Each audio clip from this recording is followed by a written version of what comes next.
ബാല്യത്തിലെ കടുത്ത വെല്ലുവിളികളെ ഇച്ഛാശക്തിയും കഠിനാധ്വാനവും കൊണ്ട് കീഴടക്കിയ ഗിരീഷ് നെയ്യാറിന്റെ ജീവിതത്തിൽ കോവിഡ് കാലഘട്ടം മറ്റൊരു മഹാപരീക്ഷയായി മാറി. ബാല്യത്തിൽ തന്റെ സ്വന്തം നിലനിൽപ്പിനും അനുജത്തിയുടെയും ഭാവിക്കുമായി പോരാടിയ ആ മനുഷ്യൻ കോവിഡ് കാലത്ത് തന്റെ സ്ഥാപനമായ ടാലന്റ് അക്കാദമിയിലെ 200ഓളം സ്റ്റാഫ് അംഗങ്ങളെയും 100ലധികം അധ്യാപകരെയും സംരക്ഷിക്കുന്നതിനുള്ള പോരാട്ടത്തിലായിരുന്നു. കോവിഡ് മഹാമാരി ഏറ്റവും ശക്തമായി ബാധിച്ച മേഖലകളിലൊന്നായിരുന്നു മത്സര പരീക്ഷാ പരിശീലന രംഗം. പല സ്ഥാപനങ്ങളും ജീവനക്കാരെ പ്രതിസന്ധിയിൽ കൈവിട്ടപ്പോഴും തനിക്കൊപ്പം നിന്നവരെ ഉപേക്ഷിക്കുക എന്നത് അയാളിലെ മനുഷ്യസ്നേഹിക്ക് ഒരിക്കലും സാധ്യമായിരുന്നില്ല.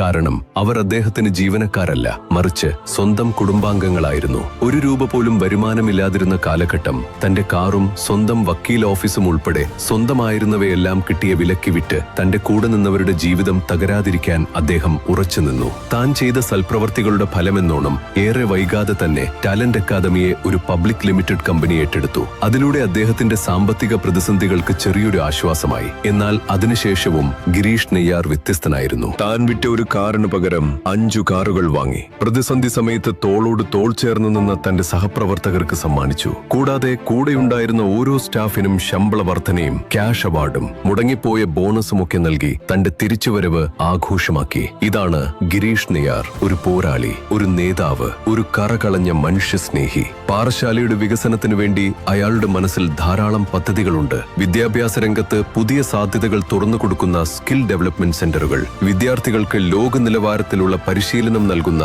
ഡിജിറ്റൽ ലേണിംഗ് ഹബ്ബുകൾ, ടെക്നോളജിയുടെ കരുത്ത് ഓരോ യുവാവിന്റെയും കൈകളിലെത്തിക്കുന്ന ഇന്നവേഷൻ സെന്ററുകൾ, സ്റ്റാർട്ടപ്പുകൾക്കും പുതിയ ആശയങ്ങൾക്കും പിന്തുണ നൽകുന്ന വികസന പ്ലാറ്റ്ഫോമുകൾ, പുതിയ തലമുറയ്ക്ക് പുതിയ വഴികൾ തുറക്കുന്ന ഒരു സ്മാർട്ട് മോഡേൺ പാറശാല.